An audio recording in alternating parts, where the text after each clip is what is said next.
Move on to John Wall. If your star player scores, I don't know, a career high 52 points and then you lose, then he has the right to rip the team, right? I mean, that's what John Wall did after the Wizards lost to the Magic last night. And here is some of what he said. Take a listen.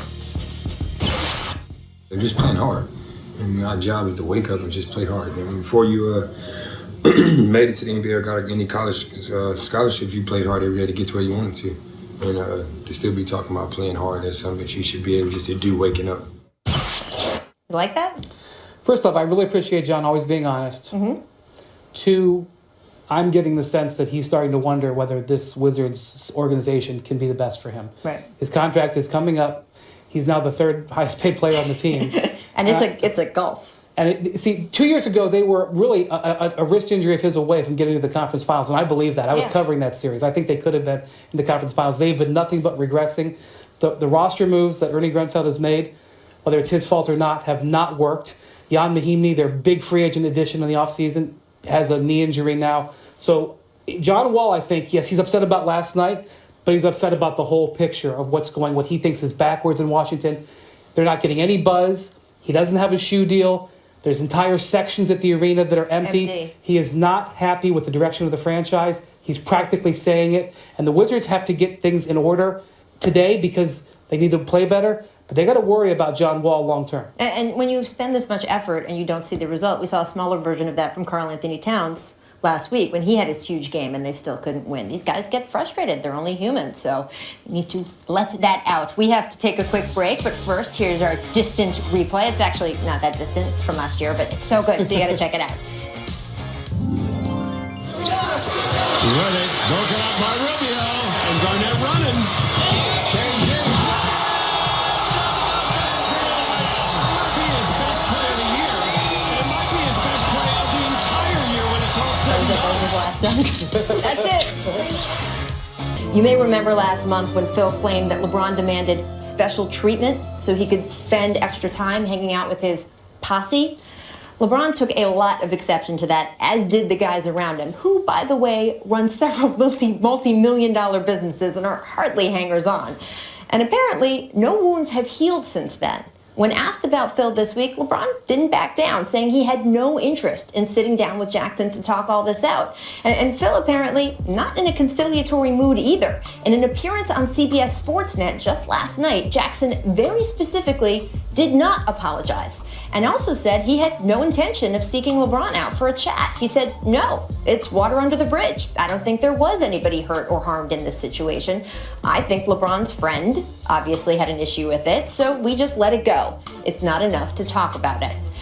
Now, LeBron told us this morning that he had not yet seen Jackson's interview, but I promise you, it will get put in front of him before he takes the court tonight. And look, I've had a lot of people ask me over the last month, what is this really about? Is this just about the word posse? And the answer is, it is about much, much more than that. It's about how LeBron feels he is seen in the league and society and feeling like no matter what he accomplishes off the court, there will be people wanting to put him in his place, so to speak. This is how he put it when he was asked about Phil just the other night. Quote, I've always given respect to people in the league, and it's always shade thrown on me. Just lets me know how much further we still have to go and how far we still have to go as African Americans, even in the light of today. So LeBron, he's putting that in such big picture, Jeff. And Phil, he's much more narrow when he's talking about it. What do you think when you hear both sides? Well, I don't think Phil had any, genuinely, I don't think he had any racial overtones in what he said. I do believe by nature, he's dismissive of anybody else's successes. So I think it's much more in line with his personality versus him taking a racial shot at somebody. But I think when you saw the genuine hurt in Maverick Carter and in LeBron James, I think you do have to look introspectively, all of us, in how we use language. You know, why don't we use the word friends or business associates? Why, you know, the first time I remember hearing the word posse was in with Allen Iverson's group. Mm-hmm. And I think you mentioned this earlier. It was more of a hangers-on mentality. That's how people perceived it, whether it was true or not, I don't know. Taking from, and certainly LeBron jump-started the careers of Rich Paul and Maverick Carter, but this is certainly not a handout. These men have made it and made it big. And I think this whole drama, we should look at it much bigger context in that language matters.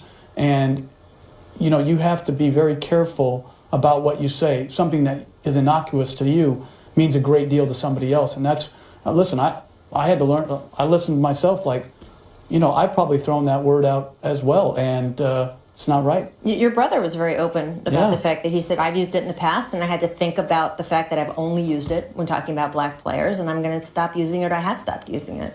This is something LeBron, though, sees as bigger than just this word. And you saw that quote, and you and I both talked about this, right? I think he was not telling the whole truth this morning. I think he had seen, knowing LeBron, when he walked in there, he had seen these new quotes, and he was annoyed that Phil probably hadn't apologized, and he didn't want to go through it again. And so he just said, I don't want to talk about it. By the way, he was kind of in a playoff mode today. I know. I mean, it was very He walked intense. in the building. You saw him there in his shooting gear, but when he walked in the building, he was all black from head to toe with even most of his face covered. Like a ninja. So I don't know what that means for tonight. 12 hours later, I don't know.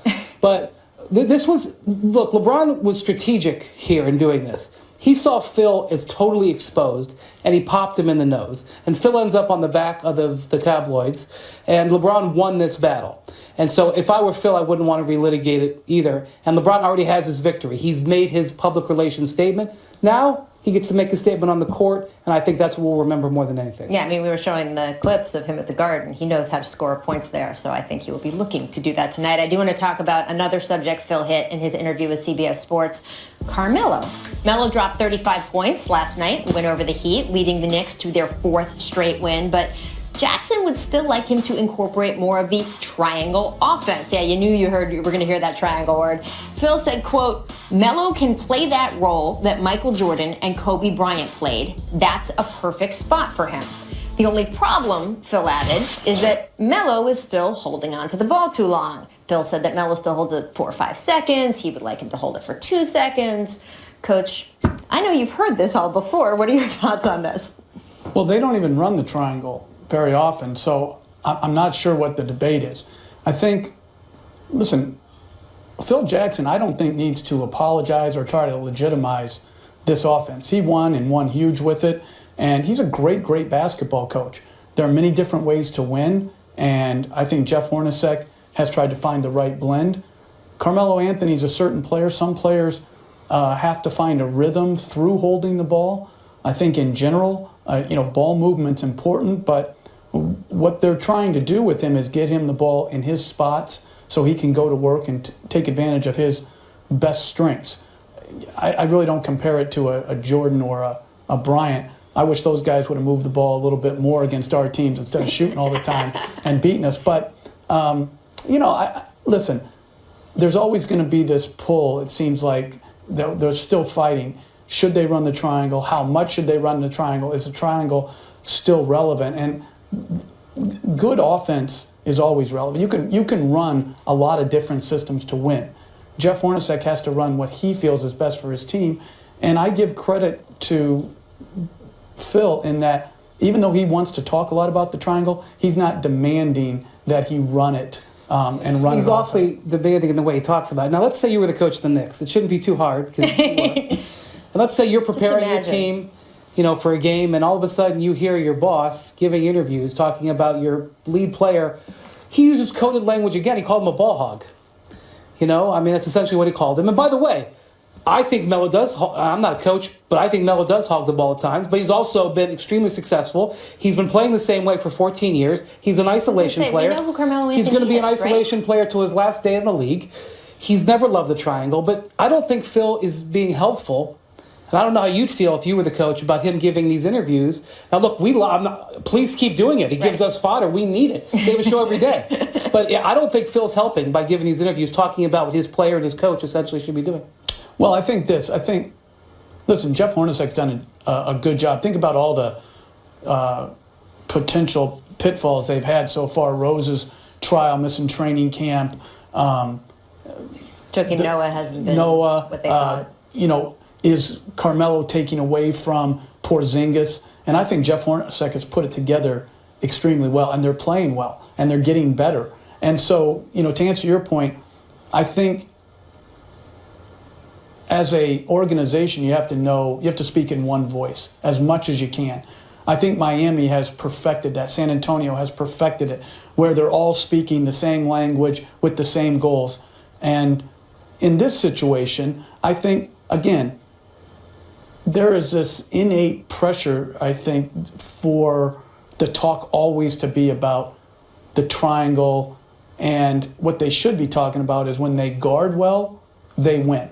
When they rebound, they win. Because they're going to find enough offense with Porzingis, Anthony, and Rose when he's healthy. Well, Phil Jackson's getting paid a lot of money, so I get it. But I also wonder if he doesn't hurt the situation more than he helps it. Well, his original comments about LeBron were about LeBron's time with the Heat, right? And, of course, the Knicks were playing the Heat last night, so people asked Eric Spoelstra, hey, do you remember this incident that Phil started this whole thing and talking about? And he basically said, I don't even remember that. He goes, Phil likes to say things just to say them. And there's an element to that, right? Yeah, again, when he was coaching and winning, everybody who covered them loved that part of his needling personality. Now when his team, has been in a bit of a struggle and he's not coaching, the media covers him differently. He hasn't changed, but how the media cover him Should he has change? changed.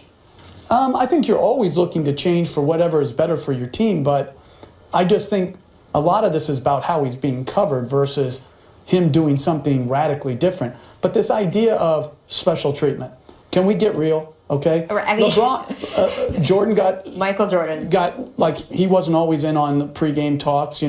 I'm sure he had, bodyguards that traveled that maybe B.J. Armstrong didn't have. I mean, Patrick Ewing, when I coached some him trips here, to Atlantic City maybe that other players he parked underneath, and I was parking across the street. Right. And guess what? It should have been that way. Right. So. With your Honda Civic. Yeah, well, yeah, that and I would have carried him over if he needed me to. But the point is that. And LeBron saying he's never gotten special treatment, come on, stop. Let's just, if we want the real truth, I just wish we could either say, I'm not going to answer that because I don't think it would reflect well on me. But the best players have always gotten, and I don't mean special treatment in a negative sense, just they get more considerations beyond getting paid more. They have more pressure on them. Listen, I think it's normal. That's why we use the expression, the guy you build your franchise around. That is literally the way teams work around these guys. So we also want to talk about the second game of our doubleheader tonight. The Clippers host the Warriors in a huge game for Western Conference bragging rights and really pride for Los Angeles. Remember, when these teams met in the preseason, it was a disaster for the Clippers. They were down by 53 points at one stage. And, Coach, how badly do you think the Clips need this win tonight? Again, I'm not into statement regular season games. I think they want to play well. I think they will play well. I think they'll win. I think they have an outstanding team. But you think Clippers are going to win tonight? Yeah, I think they're a great team that had a little bump in the road, just like sort of Cleveland did. Golden State is the best team. I don't think it's close. And then you have Cleveland, Clippers, San Antonio, probably in Toronto in the next grouping. And I think the Clippers are really good. So I don't think it, in the big picture, doesn't mean anything, but it's sure fun to watch great teams play. The Clippers had a great game plan last week when they played in Cleveland. They really took advantage of the Cavs' weakness on the interior. Blake Griffin was a tremendous facilitator, had 11 assists. They bring that same type of game plan and effort tonight at home. Coming off a bad loss against the Pacers, I'll bet they stick their foot in the ground and get a win. I think they can All right, do it. two out of two people, you guys both think. You're picking against the team with the best record in the league and possibly the best offense ever. That's interesting. Well, last year to they me. played them well. They couldn't I know. finish. They couldn't finish, but they played them well. And I understand what you're saying about not being a statement game. I do think that teams can build confidence if they get wins during the regular season. We shall see. We do want to get to a topic, Jeff, that you love, dear to your heart. One of your favorites. What's that? Flopping. Marcus Smart officially was warned for this flop that he took Monday night in Houston. Check it out again. That's really, that's special right there. Not everybody could do that. NBA Horford should be warned for missing a leg. Yes, and he had one last year. It's just as bad as this one he had last year. He was fined $5,000 for this one against the Hawks. Yeah, I don't know what that was. It's like, boom, out of a cannon or something like that. Has the league done enough? This has just happened again. Is the league done enough to stop players from popping? I think that they tried. Their finding system, I think, did curtail it somewhat. I think, again, they have to reevaluate constantly to see listen, is it starting to creep back up? Because I noticed because of that finding system that it did go down, but if it starts to creep back in, they got to come down. And your blood with the pressure hammer. went down a little bit during games too. Because Listen, I get so sick of it. You can see on the screen here, we've got some nice ones for you. Just injuries out of nowhere, some special moments. It's the NBA you love, right? Well, the thing I would say, the only thing I disagree with their findings, like I think if you fine, even if you're fouled, it shouldn't be called. Okay. Like right here, that's a foul, but if he takes a dive like that, no, sorry, you're out of bounds. You're out of bounds. I think it's not like the dress code. They brought it in like 7 or 8 years ago. It was oppressive at the start. They let it go now, but everybody's dressed better. Right. The flopping was oppressive at the start. They don't enforce it as much now, but overall in the league, it's a little bit better. I feel like there's some pretty egregious. We've seen some pretty egregious. There's some pretty egregious examples outfits, just too. in the last couple of weeks. That's true. But now those guys are paying many thousands of dollars for those outfits. Who am So, I and to disagree? they are then paying many $1,000s in fines for the flaps. So it all comes full circle. Jeff, thank you so much for Nice to be spending here. time with us. We know you have to run over to the Garden to call tonight's game. We think it's going to be a great one. We appreciate it. Got it. All right. So he had the scoop, but Brian Windhorst and I are back with you. And Brian, Chris Bosh. Look, we know he hasn't played since February due to blood clotting. Pat Riley has said he is done with the Heat, but Bosh says he wants to return to the NBA. And Barry Jackson, the Miami Herald, reporting now he is likely to attempt that comeback next season. What do you think? I'm glad he wants to attempt it. I don't think there's a team doctor in the league that will clear him. Not a doctor in the world, Right. a doctor in the league. I think that's the issue. The Heat believe that. If the Heat believed there was a chance to come back, they want him back. They wouldn't have said goodbye. So You think I that they wish were him the so best. final about it because they don't want him to come back with someone else, though? Possibly, but I also there's two think sides to every they story want here. Chris Bosh. They realize it's probably over. They try to tell him that. He doesn't want to accept it, so they said goodbye. Right. Well, I wish him the best, though. we will Please, Chris, I hope we you find a will way. have to see. All right. Thank you, everybody, for joining us today. We are off to the Garden for Cavs Knicks. We will be back, though, in Los Angeles tomorrow with The Jump. I got Chauncey Billups, Tracy McGrady, and Rip Hamilton joining me tomorrow. Happy birthday to Larry Bird. We'll see you then.